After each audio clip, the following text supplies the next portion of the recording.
Boa noite a todos, boa tarde, né? Estamos no finalzinho do dia. Nós estamos imensamente felizes por você ter aceito o convite de estar conosco.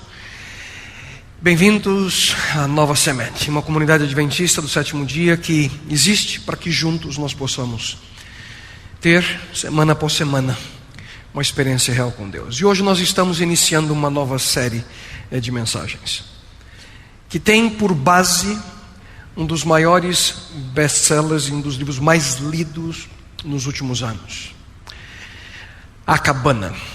Eu tenho inclusive aqui uma cópia comigo, e a título só de curiosidade, quantos dentre vocês já teve a oportunidade de ler A Cabana? Posso ver as mãos? Quantos já leram?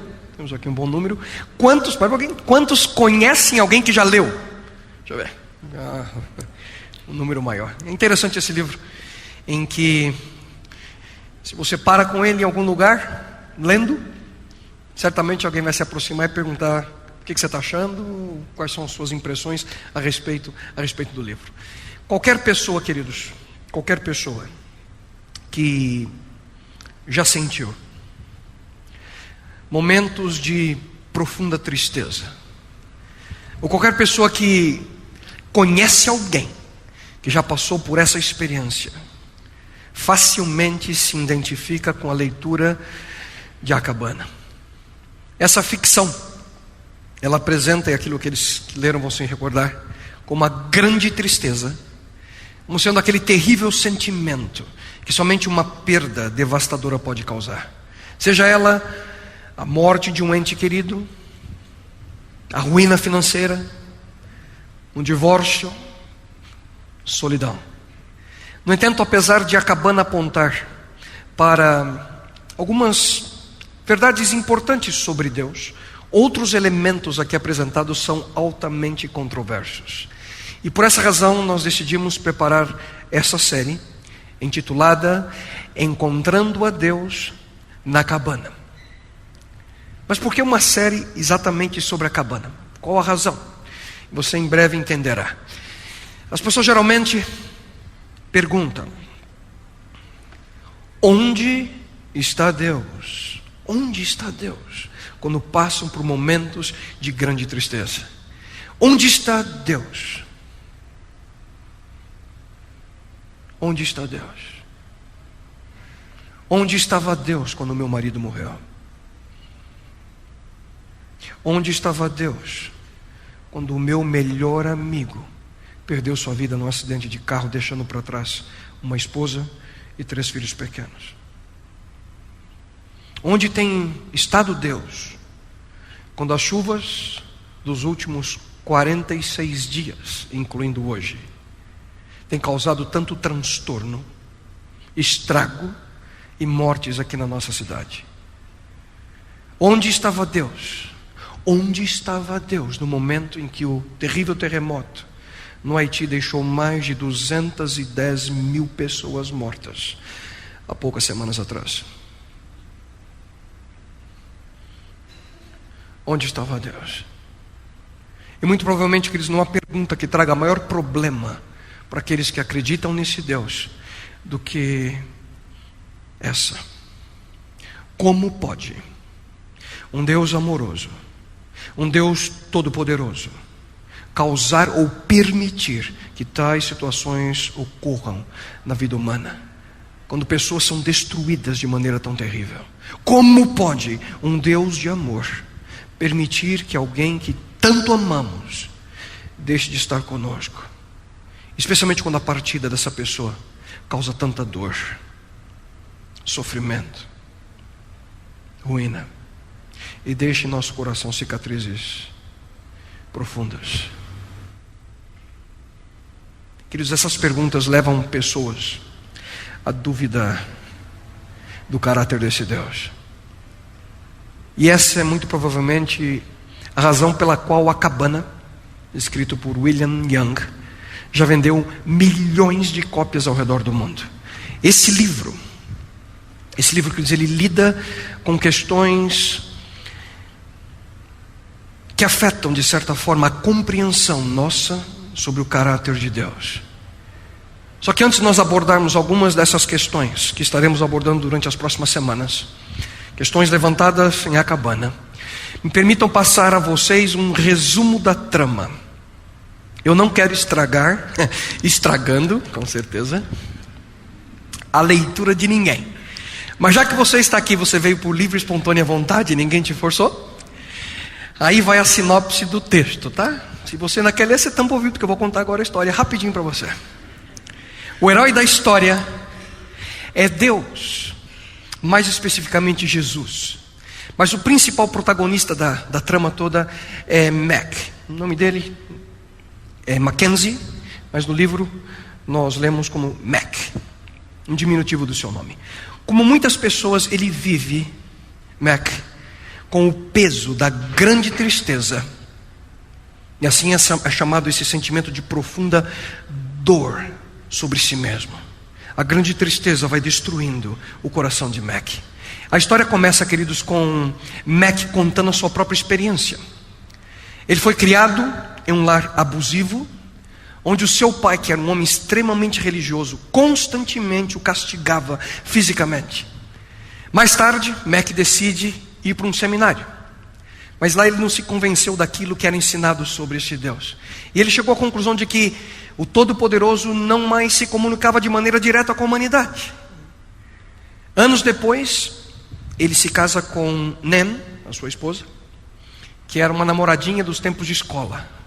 Eles moram em Oregon e têm 5 filhos maravilhosos. A mais nova, a filha mais nova, chama-se Missy. É uma doce menina que é especialmente preciosa e ligada a seu pai. Uma criança de 6 anos de idade. Pouco antes do final das férias escolares, Mac ele decide levar os seus 3 filhos mais novos para acampar. Só que no último dia daquela aventura, Mac e outras famílias estavam ali, que estavam acampando naquele local. Eles tiveram a atenção desviada por uma canoa que virou ali num lago perto das barracas. Enquanto Mac fazia tudo o que podia para poder resgatar o seu filho, que era um dos que estavam naquela canoa que havia virado, Missy, a sua filha mais nova, desaparece. Depois de uma busca frenética, Mac e os seus amigos perceberam, baseados em algumas evidências que eram irrefutáveis, que Missy havia sido raptada, muito provavelmente por um maníaco. As autoridades nunca encontraram seu corpo, mas acharam o vestido que ela estava usando no momento em que ela desaparece. Encontraram o vestido todo ensanguentado dentro de uma velha cabana, bem próximo de um outro lago, a uma certa distância. A grande tristeza recai sobre Mac e toma conta daquele homem, daquele pai por completo. Desde então ele vive dominado por uma profunda depressão e constantemente tentando culpar a Deus e a si mesmo pelo fim trágico que a sua amada Missy teve. Só que um dia Mac ele encontra um bilhete dentro da caixa do correio, e o bilhete dizia mais ou menos o seguinte, e aqui eu cito o texto: Mackenzie, já faz um tempo senti sua falta. Estarei na cabana no fim de semana que vem. Se você quiser me encontrar, papai. Mac ele lê o bilhete e ele decide então, sem avisar a sua esposa, ir até a cabana onde o vestido ensanguentado de Missy havia sido encontrado, para ver se papai, que era a maneira pela qual a sua esposa, Nan, costumeiramente chamava a Deus, apareceria. Na verdade ele duvida dessa possibilidade, e ele suspeita que tudo aquilo não passava o bilhete de uma brincadeira de mau gosto. Mas enquanto ele estava lá na cabana, Deus de fato aparece na forma de uma mulher enorme, uma mulher negra, que ele descobre ser papai. Depois Mac encontra um amigável carpinteiro, vestido com um macacão de trabalho chamado Jesus. E também aparece uma agradável figura feminina chamada Saraio, que obviamente representa o Espírito Santo. E os três, papai, Jesus e Saraio, eles se envolvem com Mac em diversas conversas sobre a vida, sobre o assassinato de Missy, e como Deus se envolve nos eventos da humanidade. Eles, durante o período que ficam juntos naquele final de semana, eles cortam madeira juntos, eles exploram a beleza da criação divina, eles cuidam de um jardim, conversam sobre a vida, conversam sobre a morte, deitam juntos lado a lado olhando para o céu estrelado, caminham juntos por longas trilhas, a lugares que os levavam a vista extraordinária. E grande parte do livro, queridos, grande parte do livro vai narrando exatamente esse tempo que Mac passa com Deus na cabana. Seria fácil supor que tudo aquilo não passava de um sonho na mente de Mac, mas o final do livro revela que tudo aquilo não deveria ser um sonho na realidade. Os leitores são levados, quando você vai lendo o livro, a pensar que Deus realmente apareceu para Mac com a trindade de três pessoas distintas que viviam em perfeita harmonia entre eles, como uma comunidade de perfeito amor. Papai, Jesus e Saraio. Eles levam Mac em uma jornada para que ele pudesse compreender o porquê coisas terríveis acontecem para nós como seres humanos e como Deus se envolve nessas situações. O ponto principal do livro é esse: que nós podemos confiar em Deus e não devemos julgá-lo como culpado pela dor e pelo sofrimento. E depois de conversar, em alguns momentos com agonia, mas compreendendo um pouco mais, de uma maneira esclarecedora quem é Deus, Mac finalmente ele vê Missy através de uma cachoeira. O véu entre a terra e aquilo que aparentemente o autor quer transmitir, o paraíso. Deus permite que eles pudessem se ver através da água. Só que eles não podiam tocar um no outro, eles não podiam conversar, não podiam se abraçar. Mac ele observa que Missy estava feliz onde ela estava. E Deus assegura a Mac que no momento de maior angústia para aquela menina, no seu pior momento, ela pensava e orava por sua família e especialmente por ele, seu pai, no momento que ela estava sendo morta. Mac também tem a oportunidade de contemplar o céu. Lá ele vê milhares de pessoas que estavam, e para sua surpresa, entre aquelas pessoas estava o seu pai, aquele que o abusava e o maltratava quando ele era pequeno. Então ele tem a oportunidade, agora Deus permite que ele pudesse se encontrar com seu pai, ele o abraça, e da mesma forma que Deus o perdoou, Mac também perdoou seu pai. E finalmente, no finalzinho do livro, Deus guia Mac por uma longa trilha pela floresta até uma caverna, onde ele encontra o corpo de Missy. Eles tiram o seu corpo daquele local onde o assassino a colocou e o levam para a cabana, onde Jesus havia acabado de preparar um caixão todo especial. Eles colocam o corpo de Missy no caixão e a enterram. Nesse momento, Mac finalmente ele aceita a morte da sua filha e deixa de ter raiva de Deus e deixa de ter raiva de si mesmo. Naquele momento a grande tristeza desaparece da sua alma. E após esse encontro sobrenatural com Deus, Mac então ele retorna para sua casa, conta toda a história para sua esposa. Nem ali com surpresa ela acredita naquilo que ouve. E juntos, ele, Nen, com um amigo policial, eles vão até a caverna e lá eles encontram o corpo de Missy, para que eles pudessem ali enterrá-la de maneira apropriada. E aqui levanta a questão: escuta, mas será que o encontro foi real com Deus ou não? Se eles já tinham enterrado Missy, por que o corpo estava ainda na caverna? Isso faz com que a experiência de Mac soe mais como um sonho ou uma visão. Mas a realidade, queridos, aqueles que leem a cabana não deveriam entender dessa forma. Bem, basicamente essa é a história. E mesmo embora eu sei que alguns de vocês devem estar, isso aí não sei se está certo. Ó. Mesmo embora o livro apresente algumas verdades sobre Deus, e nós vamos comentar algumas dessas verdades, alguns elementos que o livro apresenta são extremamente preocupantes e não correspondem àquilo que a Bíblia apresenta sobre Deus. Outros aspectos podem ser interpretados como pura heresia. Vamos chegar a eles. Mas a pergunta que nós iremos lidar durante essa série, queridos, é: será que nós podemos encontrar Deus como Mac, lá na sua experiência na cabana? Será que nós podemos realmente encontrar Deus de uma maneira pessoal, íntima e próxima? E durante as próximas semanas nós iremos lidar com alguns dos temas principais que são apresentados no livro. Nós vamos explorar, queridos, juntos, alguns dos aspectos apresentados em A Cabana, se eles estão corretos, e outros que, de certa forma, são completamente errados. E eu gostaria nesse momento de ter a atenção de vocês para o primeiro e, quem sabe, o mais importante tema do livro, e é o assunto de hoje. Até aqui foi só a introdução. O tema é esse.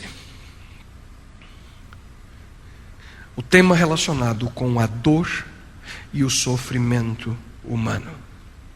Porque a grande pergunta é essa: onde está Deus quando sofremos? Poucos anos atrás, queridos, foi feita uma pesquisa pública nos Estados Unidos em que a pergunta principal foi a seguinte: se você pudesse fazer apenas uma pergunta a Deus, qual seria? E adivinhem qual foi o resultado, a pergunta que mais foi mencionada. A pergunta número 1 na mente das pessoas que participou daquela entrevista foi: se eu pudesse fazer uma pergunta para Deus, seria: por que existe sofrimento no mundo? Por que existe dor? E o que é interessante é que as pessoas casadas foram as que mais fizeram essa pergunta. Por que tem sofrimento no mundo? Por que será, hein? Que eles em A Cabana, nesse livro, essa questão, a questão da existência do mal, ela é repetidas vezes mencionada. Só que para muitos, essa não é apenas uma questão, queridos, intelectual. Para muitos, quando falamos de dor e sofrimento, não é apenas uma questão teológica. Para muitos, quando falamos de dor e sofrimento, essa é uma questão real. Muitos de vocês sabem muito bem do que eu estou falando, porque você já passou por essa dor, porque você já passou pela experiência de perder alguém que você tanto amava, porque você nesse momento está passando pela incerteza de uma doença que aparentemente não tem cura, porque você já viu parentes próximos passar por situações parecidas. E como eu, queridos, eu gostaria de nesse momento ter todas as respostas que você hoje busca, mas eu não tenho. E eu preciso ser sincero com vocês, eu não tenho. Mas a Bíblia afirma que a nossa perspectiva de realidade, queridos, ela é limitada. Ouçam o que nós encontramos na palavra de Deus. Paulo escreve: o que agora vemos é como uma imagem imperfeita num espelho embaçado. Em outras palavras, nós não temos o completo conhecimento daquilo que está ao nosso redor, por uma simples razão, porque nós somos seres humanos. Somos limitados, somos finitos. É como se houvesse uma neblina ao nosso redor. Nós temos certa visibilidade, só que ela é restrita. E aqui é importante nós entendermos que aceitar as nossas limitações, compreender que apesar de restrita ser a nossa visão, existem alguns aspectos que Deus nos revelou para que nós pudéssemos compreender, que nós pudéssemos saber em que direção nós devemos ir. Em outras palavras, queridos, Deus na Bíblia apresenta a nós o suficiente para que nós tenhamos paz na nossa mente, no nosso coração, mesmo quando passamos por circunstâncias adversas. O apóstolo Paulo, ele também escreveu o seguinte: ora, o Senhor da paz, Ele mesmo vos dê continuamente a paz em todas as circunstâncias. Nós temos aí nas últimas semanas visto chuvas fortes aqui em São Paulo. Algumas delas trazem medo. Mas na minha mente eu me recordo que alguns anos atrás eu estava fazendo uma viagem com a minha família. E eu nunca me deparei com uma chuva como aquela. Não foi aqui no Brasil, foi no estado de Ohio, na América. Estamos de férias. E de repente o céu inteiro ficou negro, como eu nunca havia visto antes. Relâmpagos e trovões a cada instante. E eu tinha medo de dirigir e a preocupação de parar no acostamento com caminhões passando. Eu não sabia se eu parava ou continuava. Eu tive dor nas minhas mãos de segurar o volante, tão tenso que eu estava, preocupado com as crianças, com a minha esposa do lado. Uma tremenda tempestade. Praticamente a visibilidade era zero. Não conseguia enxergar coisa alguma. Não podia parar e somente via a marca na pista quando ela se aproximava. Aquela marquinha que mostra que você está indo pelo menos na direção certa. Não conseguia ver mais nada. Queridos, da mesma forma, é assim o nosso entendimento dos porquês do sofrimento que esse mundo coloca diante de nós. Nós podemos não ter a visão completa daquilo que está ao nosso redor. Em alguns momentos é como se nós estivéssemos com zero de visibilidade. E assim é apresentada a experiência de Mac. Ele pergunta: Deus, como isso pôde acontecer? Referindo-se à sua filha. Mais tarde ele próprio diz também a Deus: se você não pôde cuidar da Missy, como eu posso confiar que você cuidará de mim? E finalmente na página 148, Mac ele expressa o seu veredito final em uma conversação que ele diz: a culpa é de Deus. E queridos, em muitas experiências da nossa vida nós não temos a visão periférica do que está acontecendo. Mas existem algumas verdades apresentadas na palavra de Deus que são como aquelas marcas que puderam me ajudar naquele dia que eu estava viajando. Marcas que Deus, sinais que Deus coloca em nossa vida. E se você mantém seus olhos fixos nessas marcas, nesses sinais, como as marcas na pista, você pode chegar ao destino final. Onde, querido? Onde, querida amiga? O seu coração, a sua mente encontrará descanso e paz. Mas quais são essas marcas? Como eu posso ter essa convicção? Quais são os sinais que nós precisamos seguir para que possamos passar pelas tempestades que a dor e o sofrimento causam a nós? Do que nós precisamos nos lembrar? E eu gostaria que você pudesse prestar com atenção, quem sabe anotar. Ao passar pela dor e pelo sofrimento, lembre-se de o primeiro deles, o primeiro sinal. Deus não criou o mal e o sofrimento. Ao contrário, Deus criou, queridos, um mundo perfeito, sem a presença nem os efeitos do mal, da dor. A Bíblia afirma que viu Deus tudo quanto tinha feito, e eis que era muito bom. Mas como também vimos, imediatamente surge a pergunta: se Deus não é autor do mal, de onde que ele veio? A resposta, vimos, tem a ver com o fato de que Deus nos criou com aquilo que nós chamamos, queridos, de livre-arbítrio. A capacidade que cada um de nós tem de poder fazer suas escolhas livremente. Mas aí surge outra pergunta: por que Deus nos criou com livre-arbítrio? Porque de outra forma, queridos, esse mundo não existiria. Porque a essência de Deus e aquilo que Ele é e aquilo que Ele tanto deseja com cada um de nós resume-se em uma palavra. E essa palavra é amor. A própria Bíblia afirma que Deus é amor. Portanto, a única forma para que a atitude humana seja dirigida pelo amor verdadeiro é através da existência de livre-arbítrio.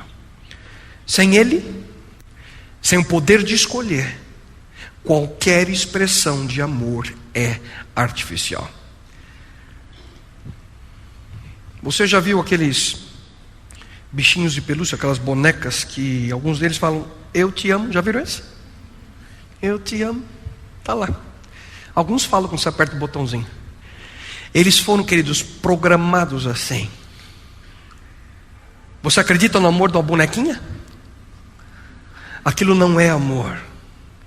Se Deus tirasse o livre-arbítrio de nós, ao nós expressarmos a Ele, quem sabe essa frase, eu te amo, estaríamos apenas programados para falar assim, não seria uma escolha em verdade. Mas uma coisa precisa ficar bem clara aqui, queridos, bem clara a cada um de nós: Deus não é o autor do mal. Deus apenas permitiu a possibilidade do mal ao criar suas criaturas com esse dom, com livre-arbítrio. Portanto, a origem do mal, queridos, não é Deus. A origem do mal é o uso indevido do livre-arbítrio que Ele concedeu a cada uma das suas criaturas. Mas alguns ainda podem estar se perguntando: será que Deus não poderia, quem sabe, prever que tudo isso ia acontecer? A resposta é: com certeza. Mas por que então Ele decidiu criar esse mundo, mesmo sabendo que tudo aconteceria assim? Aqueles que têm filhos sabem que é uma experiência difícil muitas vezes, né? Ter filhos. Mas existem momentos com os nossos filhos que são absolutamente maravilhosos. Mesmo sabendo das consequências negativas que essa decisão, a decisão de ter filhos, pode trazer, mesmo assim nós desejamos ter filhos. Mas por que nós fazemos isso, hein? Porque também existe, queridos, uma grande e real possibilidade que a decisão de ter filhos irá trazer alegrias, irá trazer satisfação e um relacionamento significativo de amor entre nós e eles. Eu já mencionei a vocês há um tempo atrás que, para mim, quando eu escuto um dos meus filhos, sem eu pedir, do nada, dizer: eu te amo, papai, é algo que toca profundamente no meu coração. Ontem, eu estava para sair, apertei o botão do elevador, a porta estava aberta, e a minha pequenininha, a Gabriela, tem 3 aninhos, do nada ela veio correndo e ela me abraçou, ela desse tamanhozinho, segurou na minha perna, apertou minha perna, soltou e saiu correndo.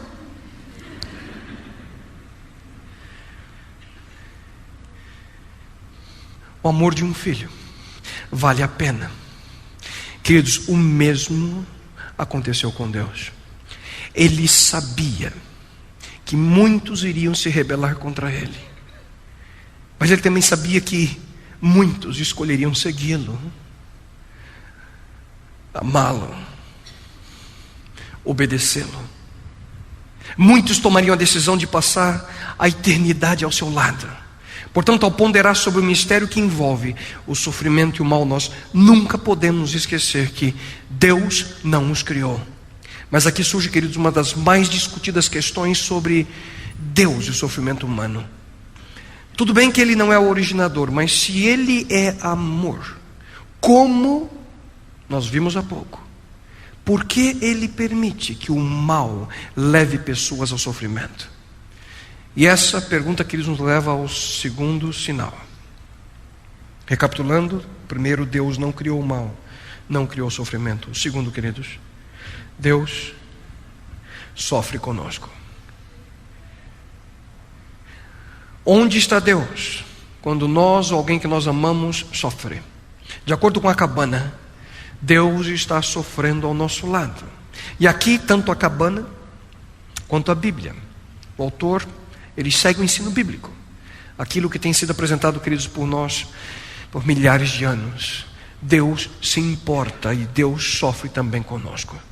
O Deus da Bíblia é um Deus que sente, um Deus que sofre com suas criaturas, um Deus, meus queridos amigos, que conhece todos os seus problemas e se importa com a sua dor, com o seu sofrimento. Há um texto bíblico que eu muito aprecio, que diz o seguinte: a Bíblia afirma que registra tu mesmo o meu lamento, recolhe as minhas lágrimas no teu odre. Na antiga cultura do Oriente Médio, quando um soldado saía para a batalha, ele comprava um odre, um frasco de lágrimas, um frasco pequeno, e ele dava para sua esposa ou para sua mãe. Então a esposa ou a mãe, ela prometia o seguinte: quando você sair, a sua ausência vai me fazer tão triste que eu vou chorar todas as noites, e quando eu chorar, eu vou guardar todas as minhas lágrimas nesse frasco. E quando você voltar, você vai ver o quanto a sua falta me fez chorar. Você vai ver o quão precioso você é para mim. E da mesma forma, o texto bíblico diz que quando Jesus aqui voltar, quando Cristo cumprir a sua promessa, Ele receberá todos aqueles que tomaram a decisão de segui-lo. E ao encontrar Jesus com os seus seguidores, eu posso imaginar Jesus ali pegando o seu odre de lágrimas, sorrindo e dizendo para você e para mim: filho meu, filha minha, eu não perdi nenhuma delas. Eu vi todo o seu sofrimento, sempre estive do teu lado. Eu conheço todas as dores que você passou. O Deus que muitos pensam conhecer, imaginam que é um Deus sem sentimento, um Deus que não pode sofrer. Mas eu pergunto a vocês: que Deus é esse que não sofreria quando entregou o seu próprio filho, Cristo, para morrer na cruz? Que tipo de pai podia ver o seu próprio filho sofrer e não se envolver? Só que isso não é tudo, queridos. Deus, além de não criar o mal e sofrimento, além de sofrer conosco, Deus pode usar o sofrimento para o bem. Queridos, Deus pode e Deus usa o sofrimento para alcançar algo de bom. E isso ocorre de diversas formas. E eu gostaria de mencionar para vocês pelo menos 3 delas. A primeira delas é que o sofrimento ele pode atrair a nossa atenção para Deus. Qual que é o propósito? Qual que é o significado do sofrimento na história humana? Ele pode levar aquelas pessoas ao arrependimento. Somente após o sofrimento, somente após um desastre, as nações, os povos e alguns indivíduos se voltam a Deus. O sofrimento, queridos, pode nos levar ao ponto em que nós reconhecemos a nossa situação e nós nos arrependemos e nós tentamos reverter situações relacionadas com decisões erradas. Só que, infelizmente, muitas vezes nós só aprendemos da forma mais difícil, através da dor. Eu estava na dúvida se meu pai estaria aqui, estou vendo ele sentado ali, e ia contar uma história. Por isso que eu falei: vai de tarde para escutar a história, ver se você vai se lembrar. Eu era pequeno, e um domingo eu vi meu pai trocando uma tomada. Já mencionei para vocês alguns anos atrás. Ele estava trocando uma tomada, não lembro que cômodo da casa. Eu fiquei olhando, vendo, e sempre o filho pede: posso trocar a tomada com o senhor? É óbvio que ele falou não, né? Domingo à tarde, depois do almoço, ele foi descansar. Eu fiquei de olho onde é que estavam as ferramentas. E lá fui eu, não lembro que idade, 5, 6, 7 anos, não sei. Era pequeno. Fui eu mexer na tomada. Ele disse para mim: não mexe que vai tomar um choque. E eu abri a caixinha com cuidado, tirei ali os parafusinhos, tirei a tampinha, puxei tudo para fora. Eu achei lindo aqueles fios, né? E fui desmontando. Ai. Até hoje eu lembro. O maior choque da minha vida. Ai, se nós aprendêssemos com a instrução. Mas geralmente a gente só aprende com a dor. C.S. Lewis, certa vez, ele escreveu o seguinte: em nosso prazer, Deus sussurra. Em nossa consciência, Deus fala. Em nossa dor, Deus grita. A dor é o megafone de Deus para despertar um mundo que está surdo. Eu tenho certeza que muitos de vocês sabem exatamente o que eu estou falando. Eu sei disso porque é assim que acontece na minha vida. Quando tudo vai bem, saúde, dinheiro, casamentos, negócios, provavelmente nós deixamos Deus meio de lado. Mas quando vem a dor, sofrimento, angústia, qual a primeira coisa que nós fazemos? Caímos de joelho: ó Senhor, me ajuda, preciso de Ti, Senhor. Senhor Deus, me ajuda, socorro. E a Bíblia diz a nós, porque Deus às vezes utiliza o sofrimento em nossas vidas para nos ajudar a nos afastarmos do pecado e procurar a vida eterna. E a próxima sentença diz o seguinte: ouçam, queridos: nunca devemos lamentar que Ele o envie. eu tenho certeza que essa é uma afirmação dura de ser aceita.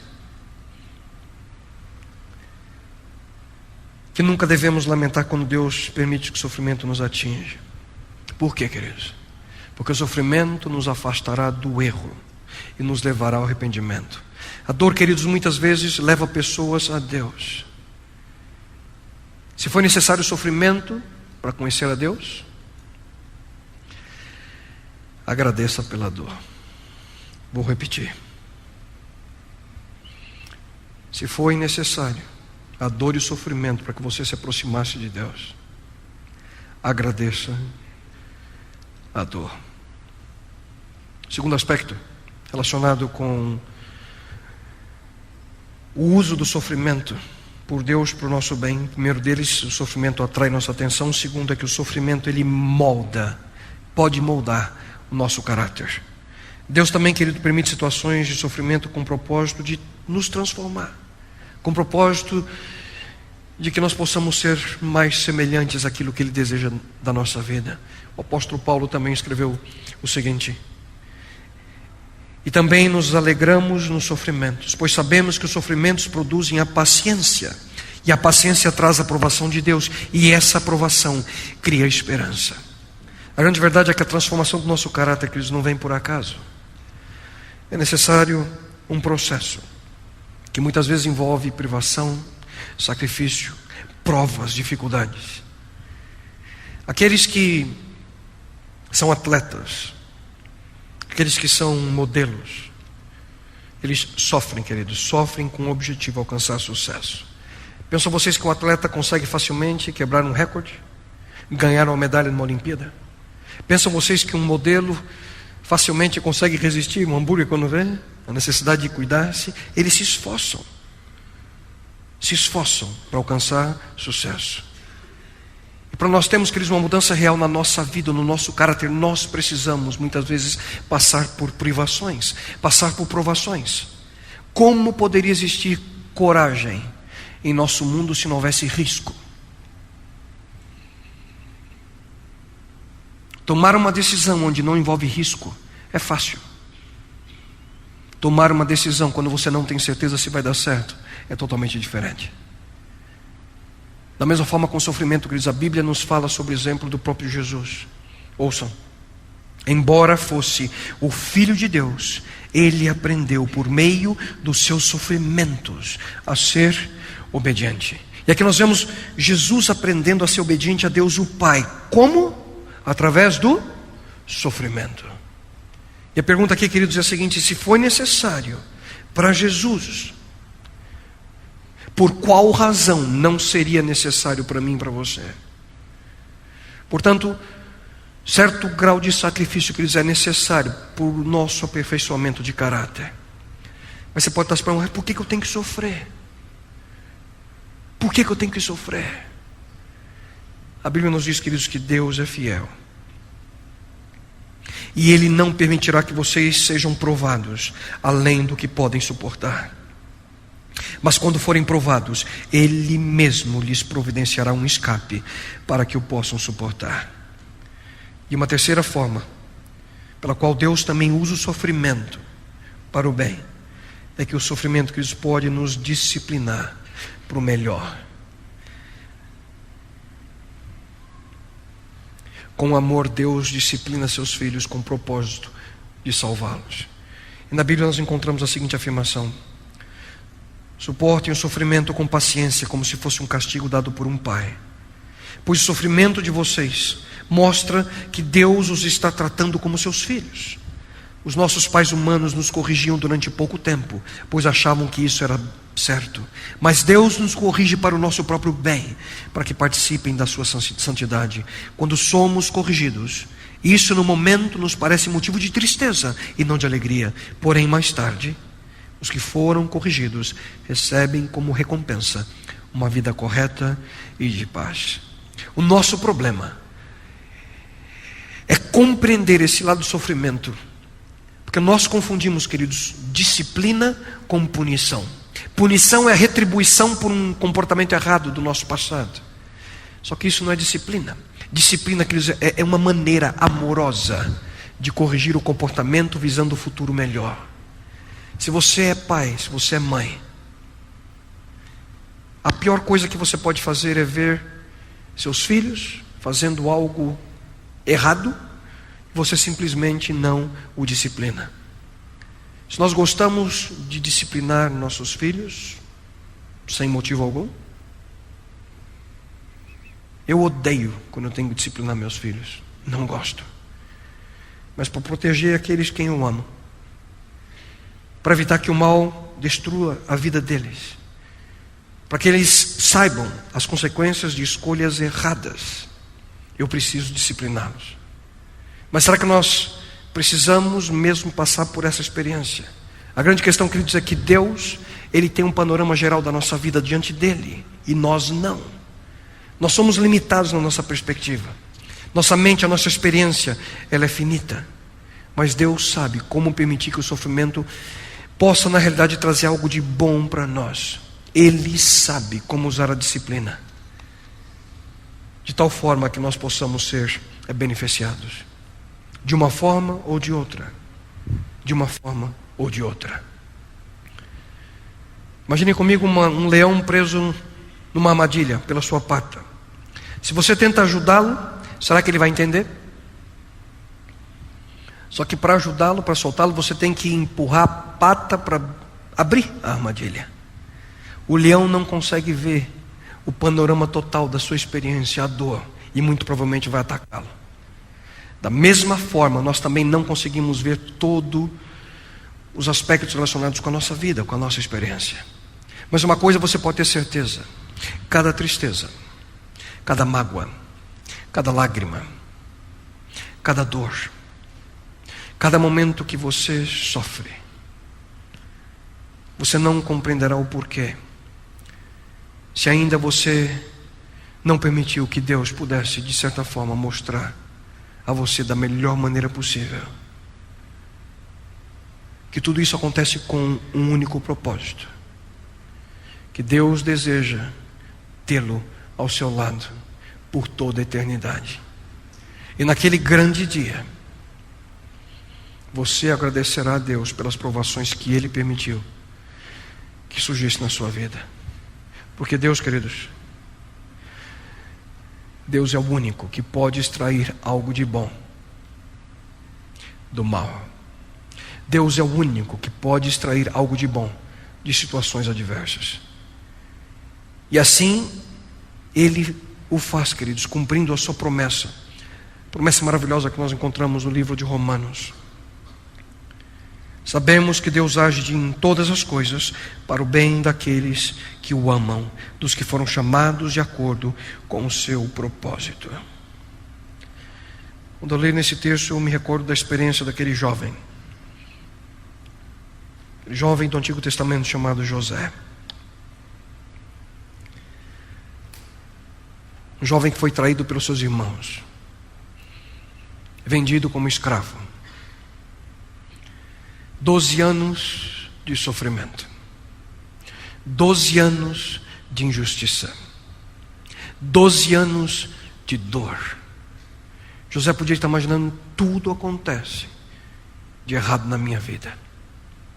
Mas depois daquele longo período, ouçam o que ele disse aos seus irmãos: vocês planejaram mal contra mim, mas Deus o tornou em bem, para que hoje fosse preservada a vida de muitos. Deus, queridos, tinha um propósito bem maior do que aquilo que José podia imaginar. E se você escolher seguir o propósito de Deus para a sua vida, Ele promete extrair o bem de qualquer que seja o sofrimento que você possa estar passando hoje. Pastor, você não faz nem ideia da minha dor. Você não sabe o tamanho do meu sofrimento. Em certo sentido, você tem toda a razão, eu não conheço. Mas eu tenho certeza que Deus pode transformar qualquer coisa que tenha acontecido na sua vida, extraindo algo de bom para o seu futuro. E essa certeza, queridos, nós podemos ter porque o próprio Deus passou pela pior coisa que poderia ter acontecido na história do nosso mundo. E Deus transformou esse episódio na melhor coisa que poderia ter acontecido com o nosso mundo. E qual foi a pior coisa que poderia ter acontecido? A morte de Deus, a morte de Jesus Cristo na cruz. Deus, queridos, Deus pode usar qualquer experiência negativa para trazer algo de positivo para a nossa vida. E eu creio que Ele pode. E a Bíblia afirma, queridos, que Ele assim o fará. E aqui vai o quarto sinal. O quarto sinal que nos mostra que estamos caminhando e vendo a maneira pela qual Deus atua na nossa vida mesmo em meio à dor. Se aproxima o dia em que o sofrimento cessará e o mal, querido, será julgado. Alguns dizem: se Deus tem todo o poder no universo, se Ele pode destruir e acabar com o sofrimento e com o mal, por que Ele não faz isso nesse momento? Queridos, não se deixem iludir, porque Deus não eliminou o mal ainda, não significa que um dia Ele não fará. O dia se aproxima, e muito mais rápido do que muitos de nós imaginamos. Diz a palavra de Deus: então virá o fim, quando Ele entregar o reino a Deus, o Pai, depois de ter destruído todo o domínio, autoridade e poder. Pois é necessário que Ele reine até que todos os seus inimigos sejam postos debaixo dos seus pés. O último inimigo a ser destruído é a morte. Mas por que essa promessa demora tanto para se cumprir? Por causa, queridos, do amor de Deus. Se ainda nós não vemos o fim do mal, isso não é por causa ou culpa de Deus. Sou estranho, eu sei, mas é que a realidade é que Ele próprio nos revelou que Ele não está sendo vagaroso com a sua volta prometida, embora por vezes pareça assim. Mas Ele está esperando, pela boa razão de que Ele não quer que ninguém pereça. Está dando mais tempo para os pecadores se arrependerem. Deus está afirmando a nós: eu estou esperando um pouquinho mais, segurando o último capítulo da história humana. Essa história que você e eu conhecemos, essa história de dor e sofrimento, para que nós nos arrependamos. E alguns entre nós, queridos, nesse momento ainda não conhecem a Deus como Ele quer que nós o conheçamos, como você o conheça. Existem alguns entre nós nesse momento que não se decidiram por seguir a Cristo, as suas orientações. Alguns entre nós que, se Jesus voltasse hoje, nesse exato momento, talvez não estariam preparados para recebê-lo. Só que Deus diz a você: filho, eu o amo. Filha, eu a amo. Por mais que isso possa aparentar que está demorando, eu estou esperando por sua decisão. Estou segurando a história humana para que você possa aceitar os meus propósitos para a sua vida. E concluindo, queridos, os últimos dos sinais, o último sinal: nosso sofrimento, ele é ínfimo quando comparado àquilo que Deus tem preparado a nós. E eu não estou dizendo isso aqui para poder minimizar a sua dor. Eu sei que alguns de vocês sofrem. Alguns entre nós que não aguentam, não suportam mais a sua situação, as provações. Mas preste atenção no que o texto bíblico nos diz. E foi escrito por alguém que foi duramente castigado, alguém que passou fome, uma pessoa que passou sede, frio, sofreu provações que provavelmente nunca ou ninguém de nós sofreu e jamais sofrerá.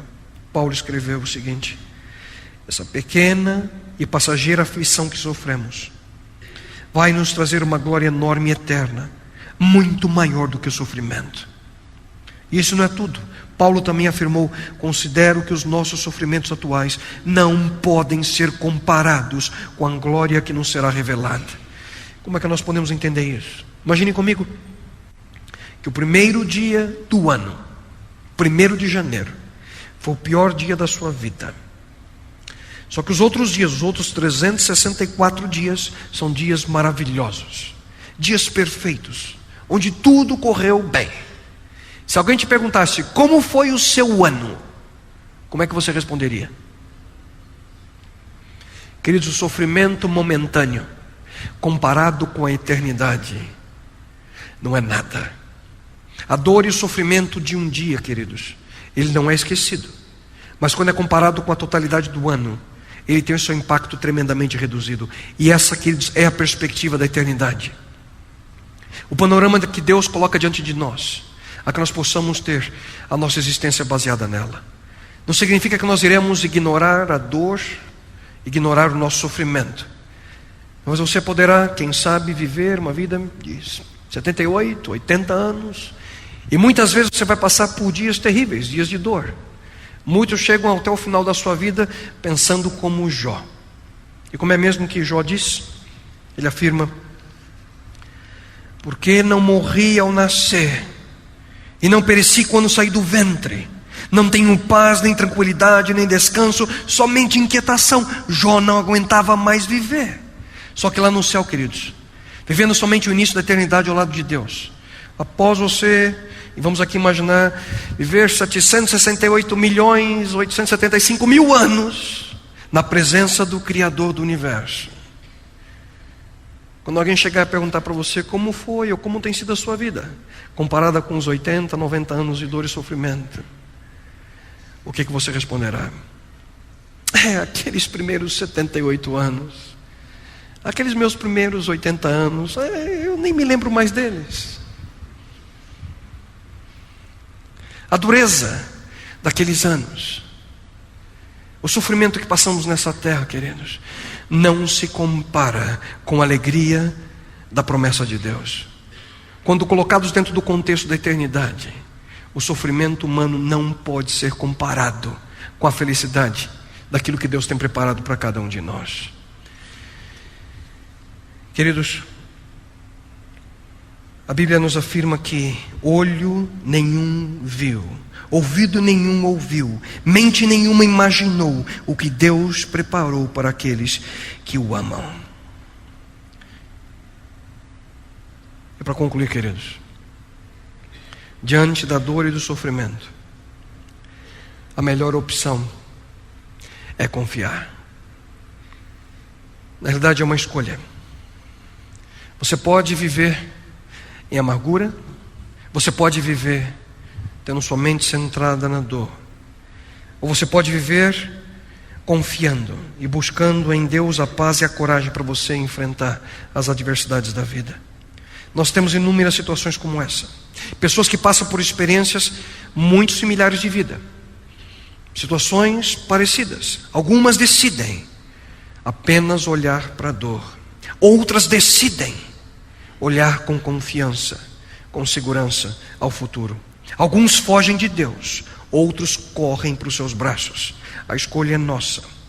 Quando nós temos aqueles momentos de dor e sofrimento, quando eles surgem na nossa vida, nós podemos escolher como reagir.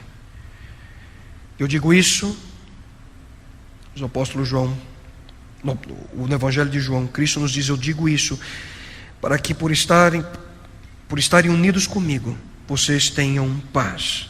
No mundo vocês vão sofrer, mas tenham coragem, disse Cristo, eu venci o mundo.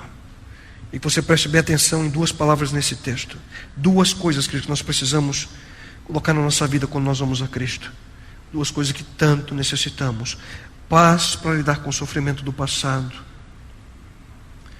e coragem para lidar com o sofrimento do futuro. Jesus Cristo está dizendo: eu posso lhe dar exatamente o que você precisa para superar essa dor. Confie em mim. Perto está o Senhor dos que têm o coração quebrantado e salva os de espírito oprimido. Queridos, por milênios o ser humano tem se perguntado: por quê? Por que existe dor? Por que existe o sofrimento? Porque um Deus de amor permite que isso aconteça. Essa foi a pergunta inicial de Mac na cabana. Essa tem sido a pergunta de milhões através da história humana. Mas, queridos, ouçam bem isso. A suprema resposta de Deus não foi apresentada através de simples palavras. A resposta de Deus não veio numa simples explicação filosófica. A resposta de Deus não veio numa simples explicação teológica. A maior resposta de Deus foi dada a cada um de nós através de uma decisão. A decisão dele de vir a esse mundo e passar por tudo aquilo que nós passamos. Deus veio a esse mundo como uma criança e suportou toda a dor e o sofrimento que jamais nós precisaríamos passar, para que nós pudéssemos, queridos, ter esperança e alcançar o livramento da armadilha do mal. Jesus, queridos, é a resposta ao problema do sofrimento. Eu não conheço a tua dor. Eu não conheço o teu sofrimento. Eu não consigo compreender tuas lágrimas por completo. Eu não sei o que você está passando agora. Mas eu gostaria que você nesse momento fizesse a seguinte pergunta para você mesmo: como será o final da minha vida?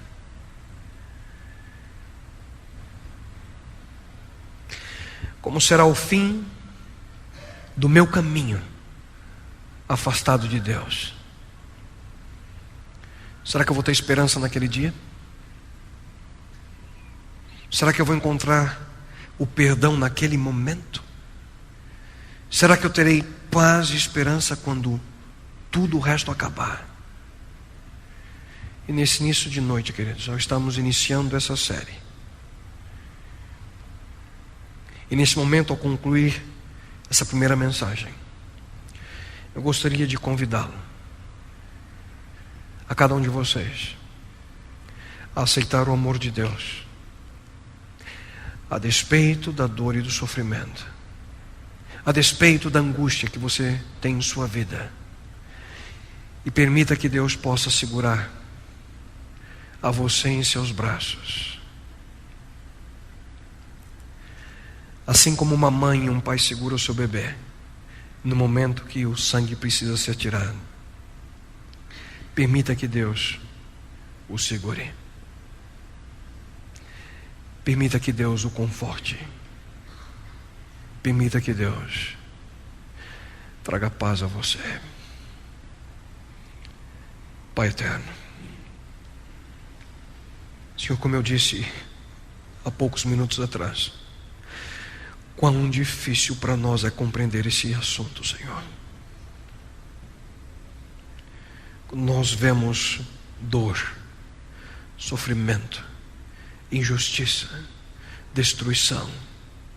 Quando vemos uma criança perdendo a sua vida, quando vemos alguém inocente sendo culpado, quando vemos, Senhor, todo o mal no nosso planeta, Senhor, nós não conseguimos compreender por completo. Mas, meu Deus, queremos confiar em Ti. E, Pai eterno, eu suplico de uma forma toda especial aqueles que estão entre nós nessa noite, que estão passando por dificuldades em sua vida, que estão passando por momentos de dúvidas, momentos de dor e sofrimento, que possam encontrar, Senhor, o conforto que somente vem dos altos. Que possam, bom Deus, sentir Tua mão a tocar-lhes. Que possam, bom Deus, sentir Teu carinho e Teu amor. Que possam, bom Deus, perceber que quando choram, lágrimas também rolam de Teu rosto, Pai. Que possam compreender que no momento que sofrem, Teu coração, bom Deus, sofre com eles. Que possam compreender, Senhor, que tudo aquilo que acontece nessa terra é passageiro. E não há como comparar com a glória futura que Tu tens preparado a nós. Que possam compreender que o fim do mal ainda não chegou, porque Tu ainda estás, Senhor, nos dando a oportunidade, Tu nos dás a oportunidade de tomar mais uma vez uma decisão por Ti. Bom Deus, toma-nos em Tuas mãos, Pai. Despede-nos agora em Tua companhia, em Tua presença. E que a mesma pergunta que Mac faz no livro A Cabana, como pôde isso acontecer, nós possamos, bom Deus, compreender através de Tua palavra que Tu permites a existência ainda do mal, uma demonstração clara de que podemos ser livres a tomar nossas escolhas. E, bom Deus, nós queremos tomar a principal escolha, a principal decisão da nossa vida, que é decidir por Ti, estando ao Teu lado. Pai eterno, toma-nos em Tuas mãos nesse momento. Despede-nos com tua companhia. Isso eu te lhe suplico e lhe agradeço em nome. E pelo amor do sacrifício do teu Filho amado Jesus Cristo. Amém, Senhor. Amém, Pai. Amém.